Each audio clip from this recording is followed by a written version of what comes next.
Success in the music business begins with a dream, a vision. This podcast will give you, the listener, the insight and tools to turn that vision into a reality. Meet the industry professionals who work day by day behind the scenes, helping to make those dreams come true. Welcome to the business side of music.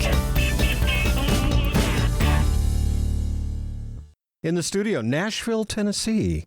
We have a couple people today. We don't do this too often, but it's nice when we get the opportunity to do it. Karen Waldrup is with us today, along with her producer, Paul Worley. Karen is a country singer-songwriter, innovative entrepreneur. I like that. That's very cool. Who has captivated audiences all over the world through her charismatic live performances and her innovative styling of nostalgic as well as modern country music. We're definitely going to touch base on that. Her Waldrup worldwide fan base, this blows my mind. 1 million people strong. You're a hard worker. Thank you. And growing daily. Her online videos have been viewed by over 400 million people. Karen and her music have been featured in Rolling Stone and People magazine, on Netflix, the Hallmark Channel, Bravo TV, along with NASCAR, ESPN Live, the NFL Experience, Super Bowl 47. Got that right? We think so. CMT, like that. And hundreds of other outlets worldwide. Folks, welcome to the show. Thank you so much for having us. So nice to see you. It's great to have you here. So, we got a lot of things to talk about here. Let's start where we always start with our guests. How did you get started in the business? You know, I started playing music when I was 16, like everybody else. In fact, that's a great way to kick this off. The very first song I ever learned how to play on guitar was Heartbreak Town, produced by Mr. Paul Worley. Yeah. Oh, what a great song. 16 years old, sitting in my bedroom learning that song. And my dad told me if I learned the whole song all the way through and played it for him, that he would buy me a guitar. Because there was an old classical guitar in the attic. It sounded like really bad. Yeah. But I sat there and played, and he could tell I was playing the rhythm and that the chords were there. So we drove up to the guitar store, and he bought me a little $200 guitar, and that was the beginning of it all. So yeah, so I've always really loved his work. And then I met him, flash forward years later, and we've been friends for a long time. But that Fly record, specifically that Fly record, I was 16 years old, and it was one of those, you order the CDs, you get like 10 of them. Oh, wow. You remember you got like one a month or something? Right. Columbia Record Club. Yep. So I just remember that was my month. That was my record that month. And I just loved the colorful artwork, and all the lyrics were in there. Well, the Dixie Chicks were so great. It was so great. Yeah. Square people in a world that's round. Yeah. Right? Mm-hmm. So yeah, there's a lot of really, really great songs on those records. So I was just always a fan of him. And then I met him at I think it was a Centennial Park event. Oh, did you? Was it? I was playing. That's right. It was. What was it? Musician's Corner. Yes, that's what it was. Well, I was acoustic. That. Yes, Did you know I was that? playing acoustic. Yeah. I did not know you started that. Yeah. That was where I met him, and we're all finding out we're things learning together. Stuff that we didn't know. This is great. And then he said his name, and I remembered his name from the record. That's and right. I was like, oh my gosh, I know all about this music and the background vocals and everything about this record. So anyway, so that's kind of where it started, and I've been in Nashville for 10 years. So you've seen the growth that we've all witnessed here in this town, too. Oh, yeah. And unfortunately, of course, Paul and I, we date ourselves, but we've seen Music Row kind of just go away, and it's a changed environment. And with that changed environment, how's that working out for you? Because you have a new project out, right? Yes, we do. Let's talk about that one for a minute. We actually were working together yesterday, picking out songs and times and schedules and all the things. So we are producing music finally. Yeah. After enough years, we are finally producing music together, which is going to be so great. I'm really stoked about it. But I think with everything, there's silver lining, right? So I look at the development and the changes that have happened in the music industry as well as in Nashville. And I just think, okay, what silver lining is there? And so for me, I choose to look at it as, wow, the internet, how vast, how broad, how expansive and global and addictive, and it's never ending. So for me, I love that. I love the thrill of like my inbox is always filled with, hey, you want to try this? Hey, have you heard of this? Hey, we just have this idea. And so I just feel like there's a lot of innovation going on right now. And I love being first. I love being on the cutting edge of that. I love trying new things, because with the internet, you can fail, yes, but you can't really, because it's the internet. So if someone stumbles across your music and they don't like it, they just keep scrolling. So you didn't Right. lose money, you didn't lose a fan, you didn't lose anything. You just gave something to them. They chose to like or not like it based on their feelings on that music. And that's it. So it kind of simplifies it a little because it's a direct deal between you and the person behind their iPhone. And I was going to say, of course, Paul and I were analog guys in a digital world, and I say that quite a bit. But we've almost taken the record label out of the equation, or the record company out of the equation when it comes to distribution now, because you have the internet. Exactly. You have all of these platforms to get your music out there. Are you finding that, because it's a very competitive world when you think about it, let's talk about the podcast world for a minute. We have 12.6 million podcast shows out there worldwide. Wow. You know, so now multiply that by the number of independent artists who are using the internet to get their Exactly. exposure. Has that, I know it's been a journey, but has it been challenging for you in some aspects, or? I don't know that it's really been a choice. You know, when I first moved to Nashville, there was a lot of bro country going on. There was a lot of music that I just really wasn't really feeling. I just wasn't into that in 2010. I just didn't really like it. So I just hit the road. I just went on the road. I played my music the way I wanted to play it, with a saxophone since the beginning. I'm from Louisiana. So I just really love just jamming and playing music for people. I tried to not really overwhelm myself with the ideology of that I needed to be something, or that I needed to look something way, or that I needed anything besides just strictly playing music. Right. And I remember when I used to meet with you, you may or may not remember this, but I would go meet with him, and I was like, I didn't understand. Like, I didn't understand the business. I didn't really understand anything. I was selling copiers at the time. Yeah. I was selling some good copiers, though. Anyway, and you told me, you were like, you just got to get out there on the road, and you got to build your fan base muscles, your touring muscles. I don't know if you I remember. said you need to do 1,000 gigs. Yeah. I said you do 1,000 gigs, and you're gonna. You said you're gonna make it. You're gonna absolutely. And she did. She did 1,000 gigs. She's Literally. done probably. I don't know. She's fairly energetic. I'm Just a sure little you're bit. gathering. But let me ask you, Paul, where did you come? Was that from all your years in the business? I mean, just, we can't abstractly say go out and do 1,000 gigs. Did you just know that made sense for what she was doing? Well, I knew that she had, she's got the chops vocally. She's got the wherewithal to it. She never met a stranger. She's a great entertainer. I knew that waiting around for the A&R process in 2010, which was already just a big constipated mess, and waiting around for somebody to finally hear something that they would then feel like spending $750,000 trying to get radio to play it, was just going to kill someone like her, so I just kind of said, go to your strength. Yeah. Do what you do. Other people can't do what you do. Yeah. And look at where you are. Yeah, and that is really creating that uniqueness, because I love what you said. You come to Nashville and it's bro country and everybody was doing it. And to me, after a while, it just becomes white noise. You have to create something. It's not so much anymore. Back that specific time really was. Back then, yeah. It's really crazy, huh? But you have to rise above that somehow. And I think getting out and, like you said, getting on the road and performing in front of people. Take it to the people. Yeah. Yeah. How did that come across when you did that? Were you an unknown going to some of these cities, just a total stranger in town? And Yeah, that's a great question. So actually, I have to credit a TV show I was on, Bravo. That TV show allowed me to play clubs for $300, to go play a club for $500. If I didn't have that Bravo presence, that television appearance, I don't know if it would have been so easy for me back in the day to book those little $500 Right. rooms. But we would play 6-7 nights a week, Little Rock, Memphis, North Texas, Middle Tennessee, places we could go that we didn't have to spend too much fuel. And we really just toured the Southeast. I mean, we literally, I'm not kidding y'all, we literally made like $300 at a show, and we would eat whatever the club would feed us, and then we would eat peanut butter and jelly sandwiches in the van, and we just didn't really know the difference. It was just all about the people, and we just didn't really care. It was we didn't care. now, did you have a project that you were selling at that point? Or you'd recorded, or do you have any kind of merchandise to help supplement that show income? From college. And then when I first moved to Nashville, we did produce a couple little small EPs or whatever.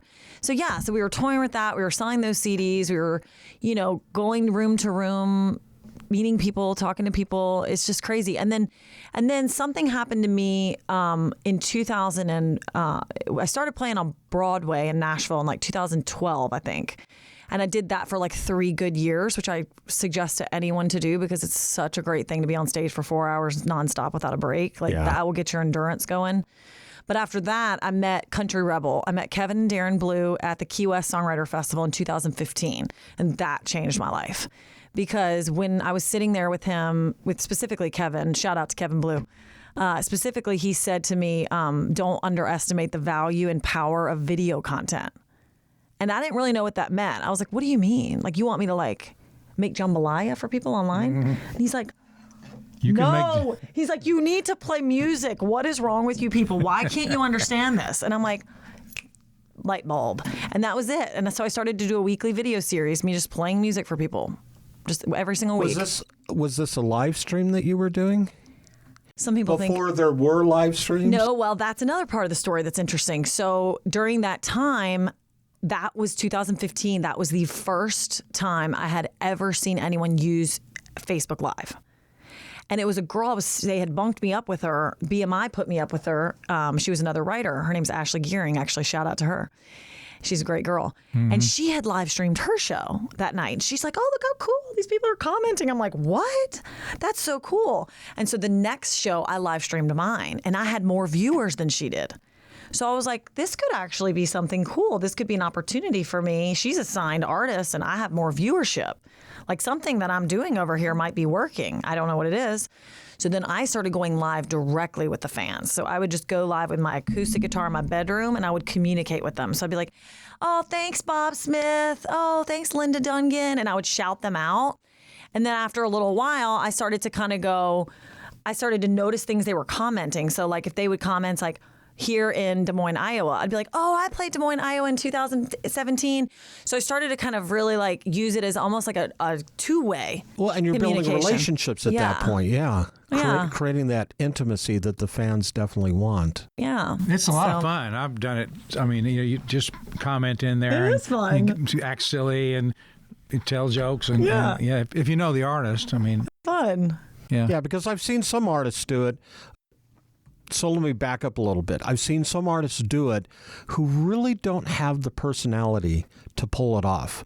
A live on stage, when it's this interaction, you're 3, 4, 5, 6 feet from the audience versus where you're looking into your phone or your iPad. It takes a special touch to transcend that wall, that fourth wall there. And was that easy for you to do that? I think it's easier. Because it's so personal. Like this person is literally in their 18-wheeler in their bed watching you on their phone. There's no bar, there's no distraction, there's no body around.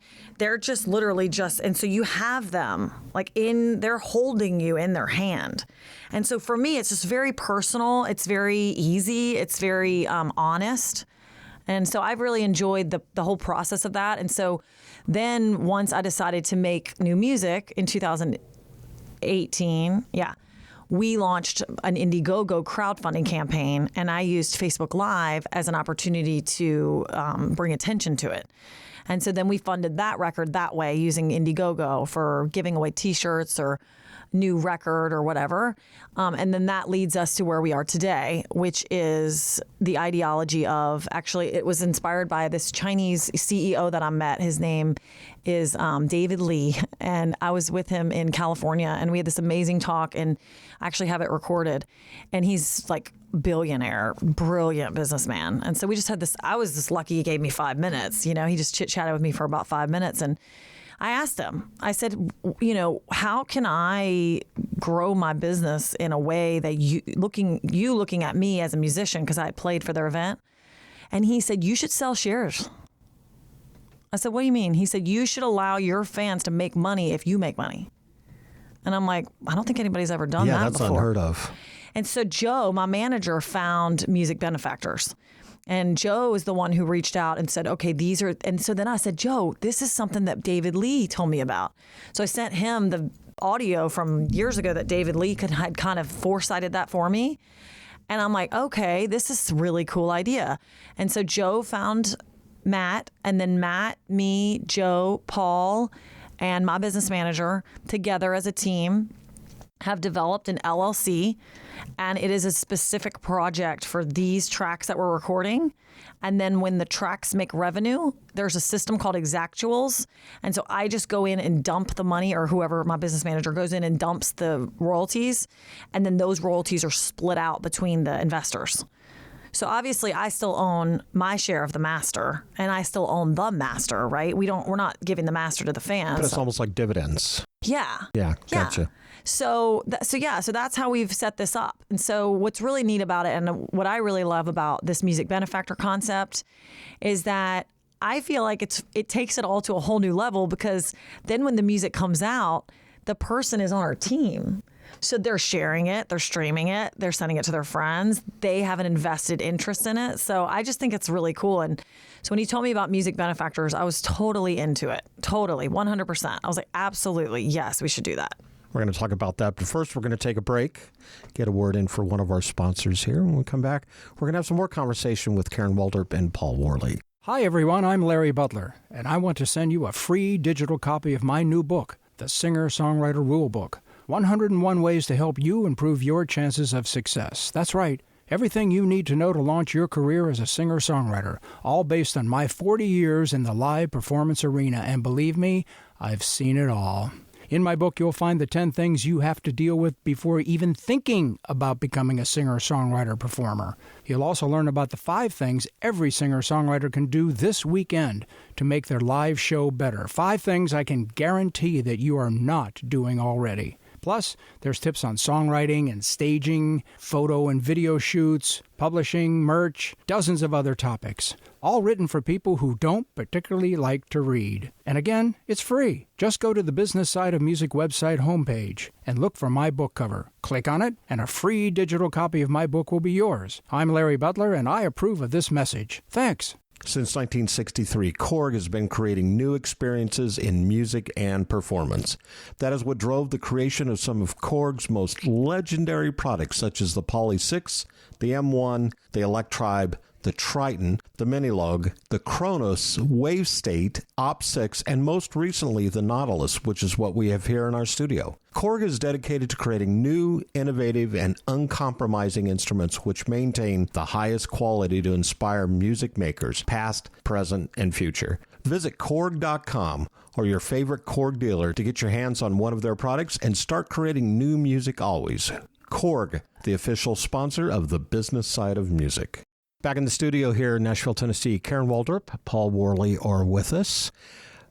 Music benefactors, and that is such a different concept, because you have a new project you're working on, getting some music out there, getting it in front of the audience. Music benefactor benefits, obviously, the artist. Is it a smart way? Are you finding out that this is an easier way to raise money? Because you mentioned like Indiegogo, and you have all these other crowdfunding sources out there. Is this actually an easier way to do it than those? And I'm not slighting those or belittling them. I call it a speculatory risk, right? Yeah. So somebody... But so's Indiegogo or the other ones. I mean... I don't know, because with Indiegogo... Put your money in, and are you guaranteed you're going to get your money back or get it out? Or, and I know if you don't reach a goal, the artist, the creative does not get that money. Sure. But, so okay. I just think it's totally different, because with Indiegogo, it's not a risk at all. They're just basically giving in exchange for an item. So they may give the artist $100, but the artist has to ship them like a signed metal print or something, right? But they're not getting financial remuneration in return. Exactly. Right. So with this concept, it's almost like buying a scratch-off ticket. It's like everybody goes to buy a scratch-off ticket, and everybody knows it is a speculatory risk. You might hit, but chances are it's the music business, right? So with this situation, it's like, okay, we're going to let them take the risk. So they're taking the risk. If it hits and we have this massive viral TikTok hit song that's global, they're going to hit too. And so it's the same for me. And so that's why I think it's great, because the risk is on the investor and the fun is on us. It kind of sounds like the record business of the old days. Well, yeah, but minus the record company. Yeah. Yeah, you didn't have the powers to be the A&R guy and the VP of the label and promote. And you weren't at the mercy of radio either, right? Here you could just create the music, get it funded, and get it out there, and not necessarily... Well, maybe I shouldn't say that. No, you still need radio. You still need something, whether it's Spotify. You need that platform to get it out there and get it discovered.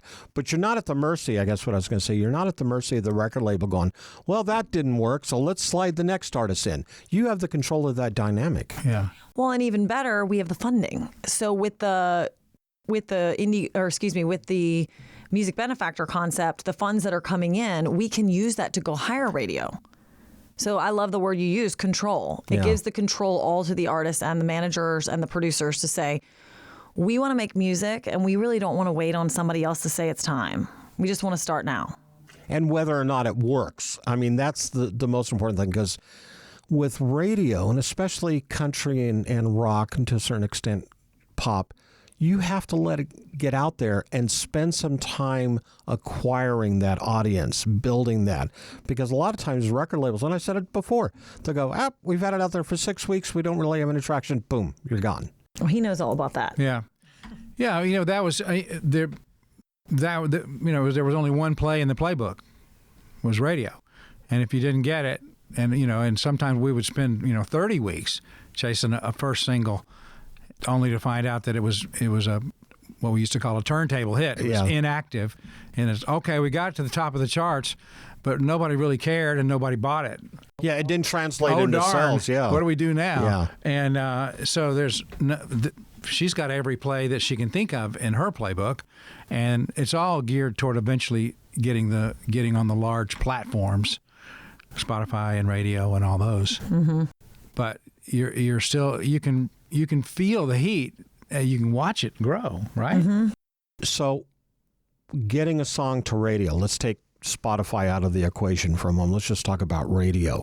Is that a challenge as an independent artist when you have to go up against, like Paul and I, our history, the Warner Brothers and the Sony and the Curbs and all those who have this powerful team?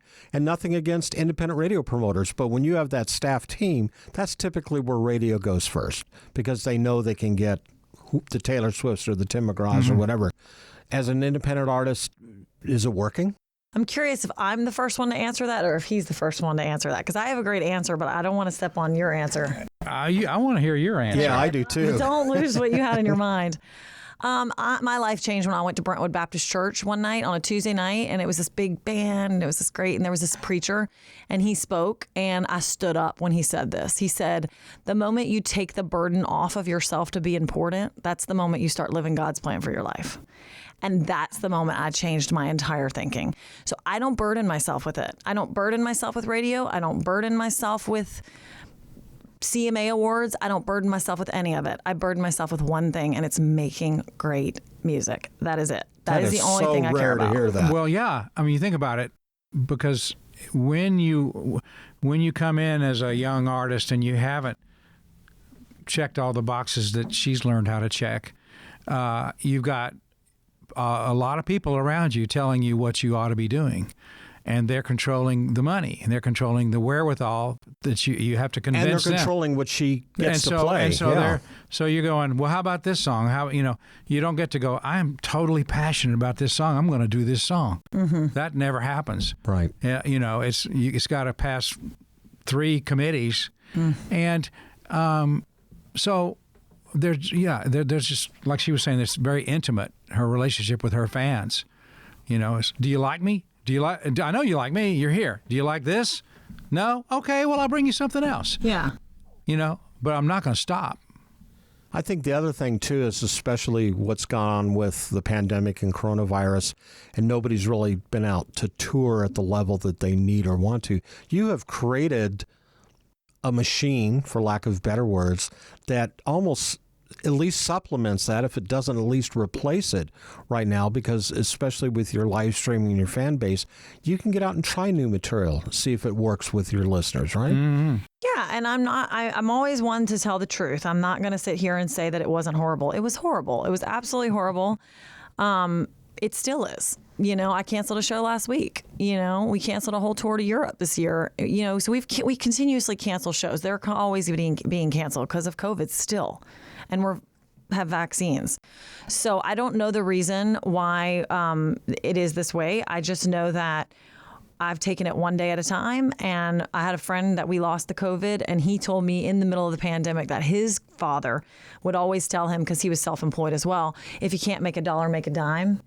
So I woke up every day focused on just making a dime. It was it. I took the dollar off my plate, and I just focused on making a dime. And I did that in live streaming shows. We did tickets for live events with the band. We did meet and greets. We did virtual hangouts with the fans. We did exclusive merch that had, you know, the series that we were doing. I mean, we got really creative. We did Christmas boxes. We're going to do our second annual Christmas box where someone can buy a Christmas box for underneath their tree that's filled with Karen Waldrup merch. We did one for Valentine's Day. So we've just gotten up every day and gone, what can I do today to make a dime? Because making a dollar is already really hard in the music business, but it is especially hard during COVID.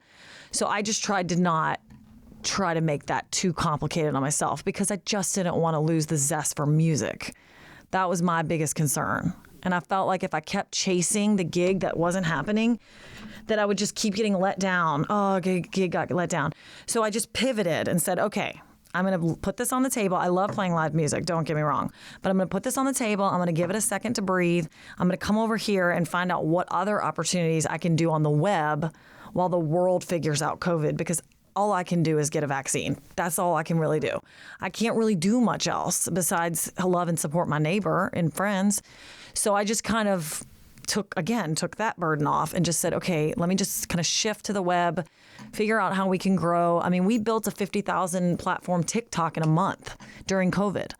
So, I mean, when would I have had that kind of time to build 50,000 new followers on TikTok? Because, by the way, TikTok fan is not a Facebook fan. They're totally different.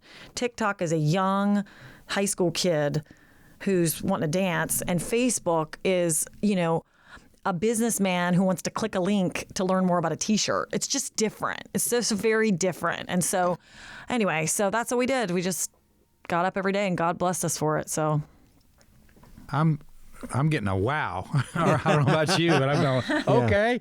Well, I mean, we're hearing things on this show that we've not heard before. We get a lot of artists on here. Yeah. Or we get a lot of entrepreneurs on here.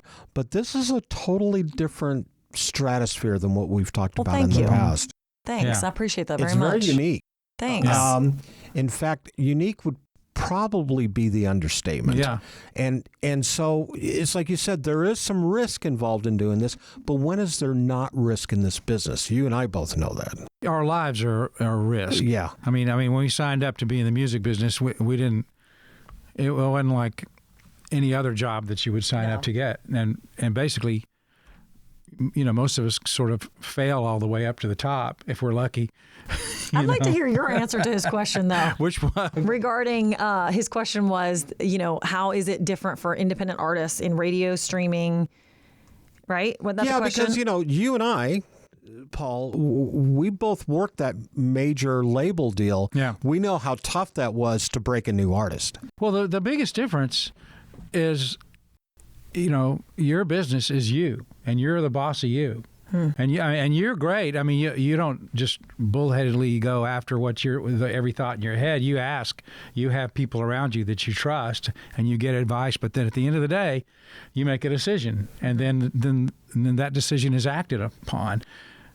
Where we came from, you were part of a company. Even if you were head of the company, I mean, I can't tell you the number of times I was head of A&R at a record label, signed an act, developed them. Either I produced them or somebody else did. We brought the music in, and the record never came out because I couldn't convince the marketing team to do it. Why not? Well, you know, convincing a sales force to sell, you know, it's difficult. They were just like voting against that music or something? I think a lot of it, and I don't mean to interrupt you, Paul, but I think a lot of it had to do with everybody had their own special interests. Right. You know, well, I love this artist or I love that act. And you've got to try and rally them around this embodiment. And a lot of times they're like going, I don't get it, or I don't want to do it, or, so it was kind of a tug and pull many times. Well, one of the things I learned, I've made records for 45 years. All of the big hits that I ever got to be a part of were outliers, outsiders, were different, were the, I don't know, I don't think this is going to work. And so you got to convince people to go against, the norm. The norm. Somebody comes out and they have a hit, then everybody wants to copy that, because that's the nature of sales. Is, oh, that works. Well, I want some of that, and I want a truckload of that, and I want to sell it. Well, only the first one really sells, and then maybe a few copycats.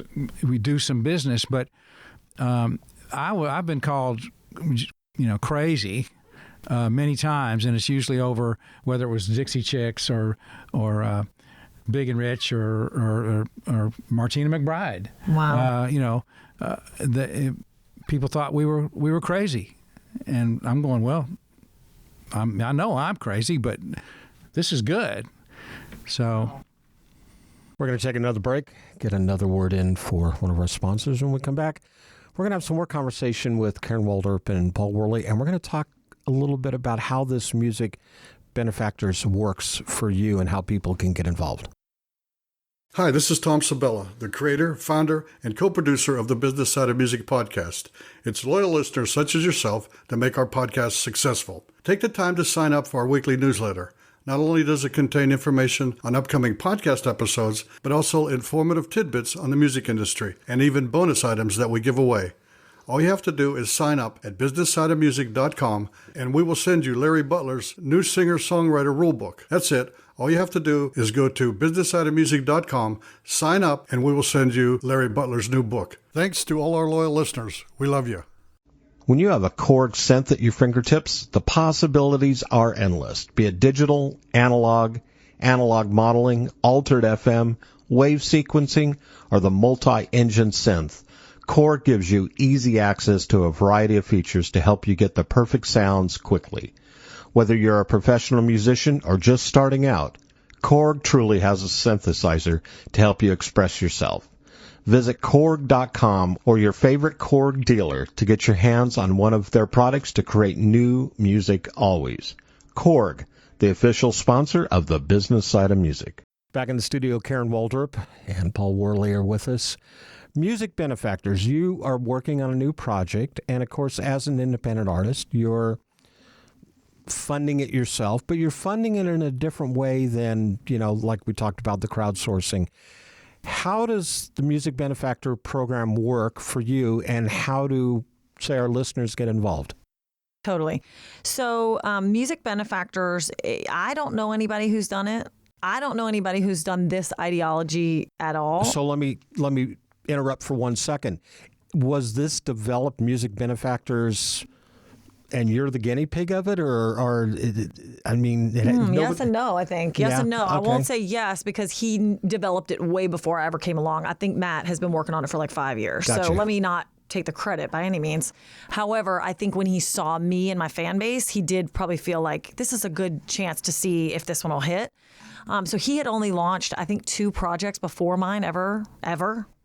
And it's mainly just because the SEC just approved it. So you just could not do it. It just wasn't a thing. And that was a question I was going to ask. Does the SEC get involved in something like this? I mean, it's a real deal investment. The only difference is that it's not publicly traded.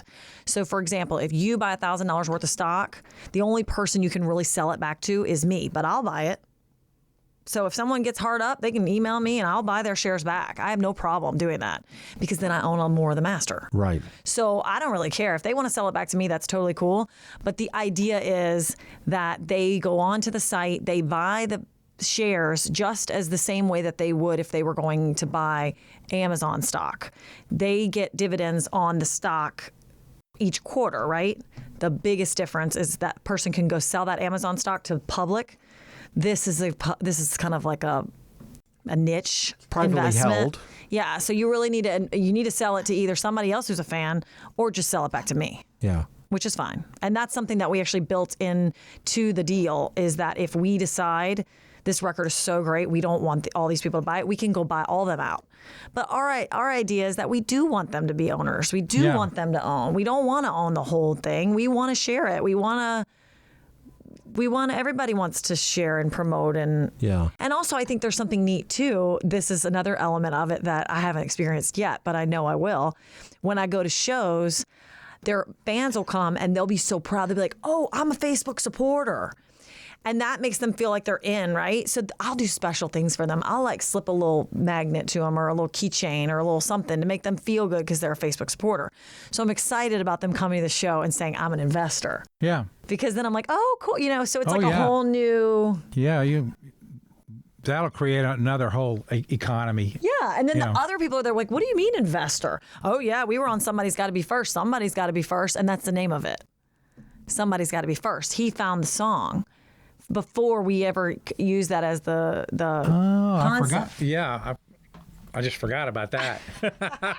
Maybe we do need to do that song. Yesterday we were listening to it. He's like, yeah, where'd you get this song? I'm like, you got this song. But yeah, that's the title. Somebody's Got to Be First. And then how can people get involved?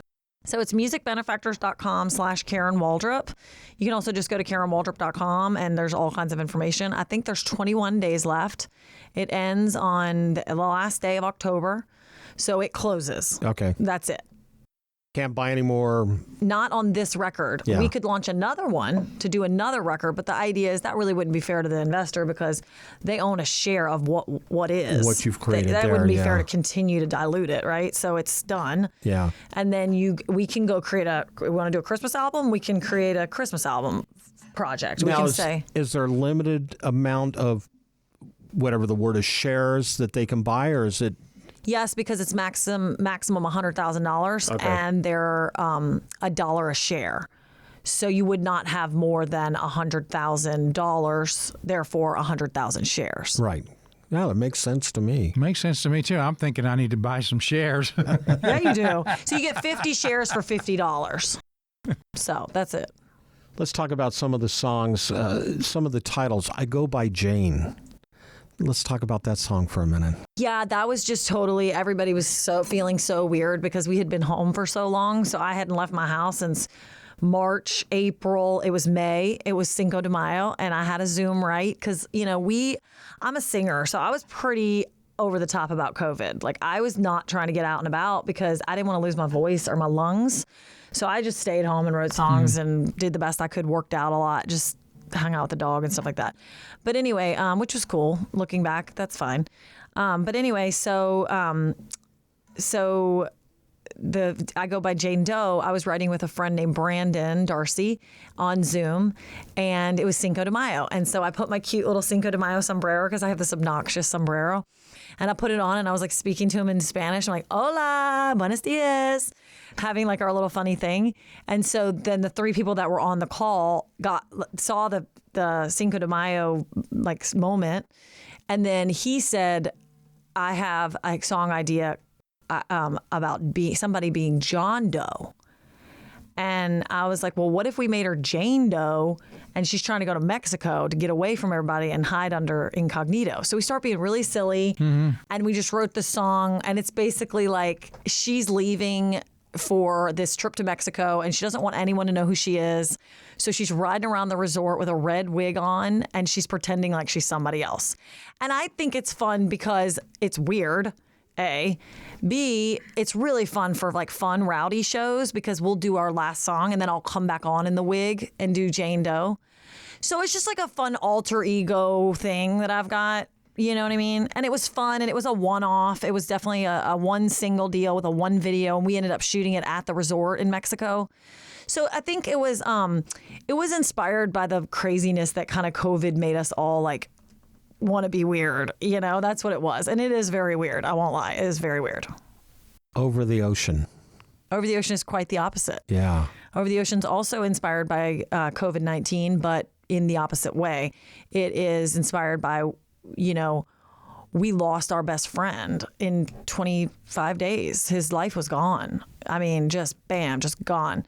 And so when we lost Greg, I think the loss of Greg, I also lost my wedding to COVID. So I didn't really have a real, I mean, I had a wedding, but it was like 28 people in masks. It was just not what anybody dreams of for their wedding. So I think when you have so much lost, gigs lost, wedding lost, best friend lost, you really do turn to God, and you turn to your faith, and you just kind of hang on. Yeah. You know, and that's what Over the Ocean's about. It's like I can feel you when the sun goes down over the ocean. And so when we went to Mexico, back to Mexico, I love Mexico so much. And we were coming around the corner, and it was during COVID, the later phases of COVID, like a year in. It was January of 21 this year. And I was on a moped coming around, and, you know, there was nobody there because COVID and international travel. And I heard the song actually coming in through the ocean. So I didn't really write that one. I felt like God wrote that because it was just given to me. Like, it was not mine. Like, it was like I could hear it. It was like it already existed in the ocean. And I was riding on this moped, and then I'm on the back of the moped, like, singing it. You know, I'm like singing at the top of my lungs to God over the ocean. It was just a really crazy thing. And so then when we got back to the room, I recorded it into my little phone, and I have a video of me sitting in my swimsuit with the ocean in the background with the very basic, like, it's going to go something like this, you know, like trying to kind of figure it out. So that was fun. Are you the sole songwriter on these? Are you doing co-writes? Those were both co-written. One was written with, both of them were written with Brandon Darcy on those two songs. And the other one was written with Ben Russell on Over the Ocean, and he's also amazing. And so, yeah, we just went in the studio, and then they helped me, obviously, with the chords and the structure and things like that. But the general concept and melody was already there. It was just a matter of making it better and enhancing it. So. And once again, how can people find you? Well, the best way to find is KarenWaldrup.com, obviously. My website, I'm very proud of my website, is very like everything's there. My socials are there, my website or my online stores, there's all kinds of like behind the scenes content that you can pay for. It's powered by Rhythmic Rebellion, and they're really cutting edge as well. So I just send everybody to my website. Once they get there, they can click on TikTok or Facebook or wherever they want to go. Paul, Karen, welcome. Thank you. Thank you for being on this. This was great. Yeah. But you never answered the question. Well, I guess we'll have to watch the question get answered by you. There you go. Okay. Good answer. Thanks a lot. The Business Side of Music is the creation of Tom Sabella and Tracy Snow and is produced by Bob Bender. The Business Side of Music is recorded at Music Dog Studios in Nashville, Tennessee. Production sound design by Keith Stark. Voiceover and promo by Lisa Busan.